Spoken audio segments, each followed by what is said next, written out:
Jake Paul's wild call-outs just collided with Terence Crawford's change of heart, and boxing's balance of power is shifting in real time. It started, as so many Jake Paul stories do, with noise and nerve. All these pound-for-pound guys want $200 million to fight me, he bragged, then swore he'd put up the money himself. Brash? Absolutely. But this time the echo didn't fade. It landed in the ears of Terence Bud Crawford, the undefeated pound-for-pound king who once dismissed Paul as a sideshow and now says he'd take the fight at the stars and the contracts align. That U-turn is the clearest sign yet that the Jake Paul experiment has moved from curiosity to calculation. For years, Crawford spoke for the purists, a YouTuber cutting the line, cashing monster checks, and calling out career fighters. It felt like a slap in the face to a sport that demands lonely miles, gym wars, and years of forgotten undercards. He labeled Paul a circus act, the emblem of entertainment edging out competition. Then Crawford did what great fighters do. He looked again, on Logan Paul's podcast, but admitted he'd misjudged the younger Paul. At first I was against it, he said. I thought you and your brother were using YouTube fame to make boxing money while guys who've done it their whole lives never see that. I felt it was disrespectful. But the more he watched, the more the picture changed. His boxing, Crawford said simply, is taking it seriously. What turned him? Weight, and a right hand you can feel in the cheap seats. Crawford traveled to Puerto Rico when Jake fought Ryan Bolland. He wasn't there as a fan. He was there to see with his own eyes. I was sitting there thinking, this dude can hit with his right, Bud said later.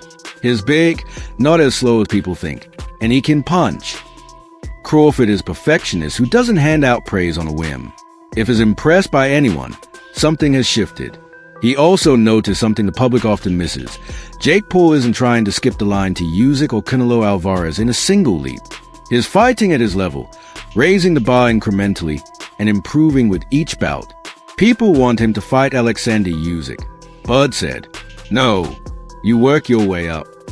That alone marks a sea change in tone. The man who once rolled his eyes at Jake's name now tells people he respects the grind. And with that respect came a door left ajar. Asked if he'd fight Jake, Crawford didn't hedge. If the money, weight, and broadcast issues line up, he'll take it. Coming from a 4-2-0 multi-division undisputed champion, among the best pound-for-pound fighters alive, that's not a rumor. That's a headline.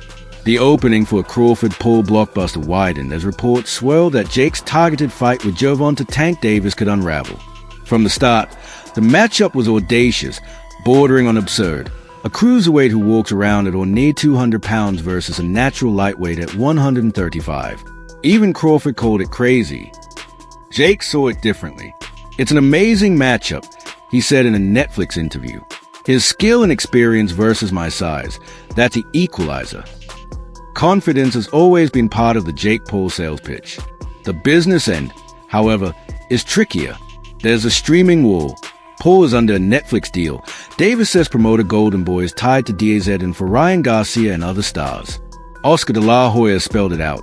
This is business. They are contracts. You have to go by the rules. Without a crossover agreement between rival platforms, fights die at the conference table long before they reach a ring. Add in legal chatter around Davis and the calendar pressure of a specific date, and suddenly replacement lists begin circulating. That's where the carousel sped up. Names flew.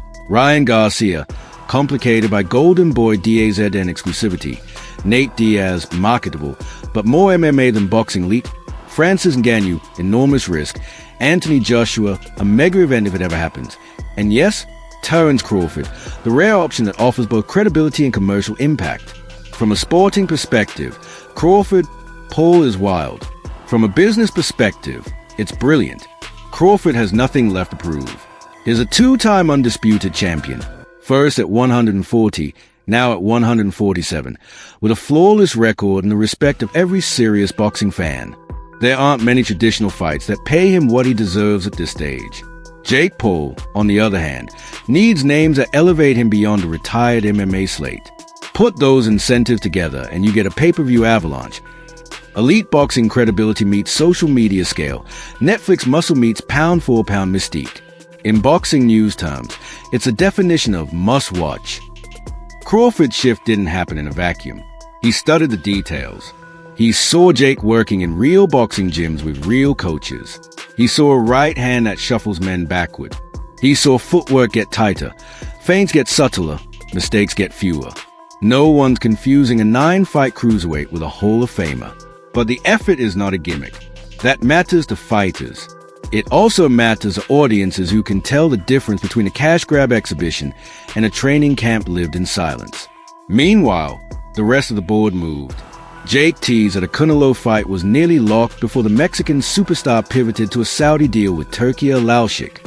That door may reopen one day. We're two of the biggest draws in boxing, Jake pointed out. But for now, the focus is on the next step. If it isn't Tank Davis, the par forks. One fork leads to Nate Diaz. The first pulled Diaz bout went the distance and sold well. Diaz has a die-hard fan base and the crossover grit that streaming platforms love. But as a replacement for a Netflix boxing headliner with Tank's buzz, it won't land the same. Another fork points to Francis Ngannou. The former UFC heavyweight champion nearly shocked the world, dropping Tyson Fury in his pro boxing debut and losing a razor-thin decision many thought could have gone his way. Michael Bisping spoke for a lot of ex-fighters when he said there's no way Jake takes that fight. The risk to reward is off the charts. Ngannou is massive, explosive, and brings genuine heavyweight knockout power. Jake might be bold. Ngannou is a different kind of danger. Then there's the Anthony Joshua bombshell. After weeks of speculation, Eddie Hearn confirmed that exploratory talks have actually taken place. Joshua's response when told of the idea? Classic AJ, just let me know where and when. No fluff, no negotiation in public, just a heavyweight icon signaling willingness. It would be one of the biggest boxing events of the decade. A 6 feet 6 inches, 250-pound Olympic gold medalist and 2-time unified champion against a 200-pound cruiserweight with fewer than 10 pro bouts, but with a global audience and Netflix behind him. Fantastical? Yes. Impossible? Not if Netflix and DAZN find a way to co-promote. That, of course, is a hard part. They aren't partners, they are rivals. Beneath the spectacle, the calendars and contracts still rule. De La Hoya reiterated a simple truth. Fighters go where their deals allow. If Netflix and DAZN can't strike a crossover arrangement, the Joshua talk stalls. Without Golden Boy's blessing, a Ryan Garcia replacement never leaves a group chat. That's why the Crawford option remains so intriguing. He has the stature, the skill, and the star power to justify the money. And as an independent headliner, he also has the leverage to negotiate. For purists, the idea of Crawford sharing a ring when internet sensation still grates. They hear pound for pound and think of war-ready names, Spence, Tsayu, Charlo. But boxing has always been a mix of prize and pride. Sugar Ray fought Duran and Hearns. He also fought Lalonde at a catchweight title frenzy that made purists frown. Mayweather fought Canelo. He also boxed Conor McGregor and Tenshin Nasukawa in events that printed money. If the sport is a business, Crawford, Paul is just good business. Size is a question that won't go away. Jake has campaigned around cruiserweight, and on fight night, he is a full-frame 200-pounder. Crawford's greatness spans lightweight to junior middleweight, with his apex at 147. That's a canyon. Jake leans into it. Size is an equalizer. He's not wrong in theory. In practice, skill, timing, range control, and ring IQ decide fights long before scales do. Bud's southpaw switch hitting, his ability to read patterns in seconds, his meanness in the pocket, those are nightmares, no matter the weight. Still, as Bud approaches the back half of his 30s and Jake sits closer to his physical prime, the negotiation math gets interesting. Gloves, rounds, rehydration limits, and weight caps will be the quiet war long before a bell rings. Not everyone is convinced any of this should happen. Traditionalists echo Bisping's take. The reason Paul versus Davis had heat was the curiosity of skill versus size. Without Tank, the hype snaps back to influencer boxing. But that critique ignores what Crawford revealed. When he sat in Puerto Rico and watched Jake Paul score a clean knockout, he didn't see a trick. He saw a fighter who had put in rounds and learned. He's getting better, Bud said. The statement wasn't a compliment to be nice on a podcast. It was a green light that said, if the numbers and the rules make sense, let's do it. Even Jake's critics acknowledge he has improved. Trainers note the jab is more disciplined, the feet less square, the gas tank deeper. He's still raw under pressure. He still makes novice mistakes when seasoned opponents feint him out of stance. But those are the kinds of gaps that close when a fighter lives in the gym. And Jake does what boxers have always done. He hunts moments. He nearly closed the deal with Canelo. He'll say it out loud. He wants Joshua next year. He'll tell Sky Sports. 100% it can happen. Teams are already talking. He sees a chance to fight Tank. He calls it 5050 because of size. He hears Crawford is open. Let's run it. He knows exactly what he's doing. When Jake Paul says yes to impossible things, he turns conversations into ticket sales. That is the real equalizer. The replacement game rolls on. Reports say Paul's team contacted 5 big names to protect a November or December date. Diaz is always on the short list. Ryan Garcia's name was floated, then smashed against the same streaming wall. Ngannou is a fantasy until the money reaches a new altitude. Joshua is real, but only if Netflix and DAZN agree on terms that allow both to win. Crawford is the most logical crossover, elite enough to matter, free enough to negotiate, famous enough to move subscriptions and pay-per-view. There's also a quiet reality about timing. No legitimate, world-level boxer jumps into a major fight on 2 weeks' notice. The risk is too high and the camp too short. If Tank is truly out, the smarter play may be to shift to December or even early next year and build something that deserves the stage Netflix is giving this new boxing slate. Streaming platforms want tentpoles, not patch jobs. Jake Paul versus Terence Crawford or Anthony Joshua is a tentpole. Jake Paul versus an overmatched late replacement is not. That's why Crawford's pivot matters far beyond one fight. A pound-for-pound great just updated his position on the most polarizing figure in boxing news. He didn't sell his standards. He demanded seriousness and saw enough to grant it. He didn't call Jake elite. He called him a fighter. And by saying he'd take the fight if the business works, he dragged the conversation from YouTube comment sections into real negotiations. If you strip away the noise, here's the equation.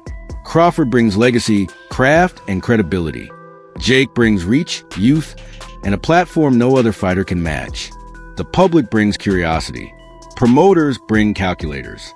Broadcasters bring lawyers. If those 4 groups want the same thing, the rest is logistics. What happens next? Keep an eye on the streaming front lines.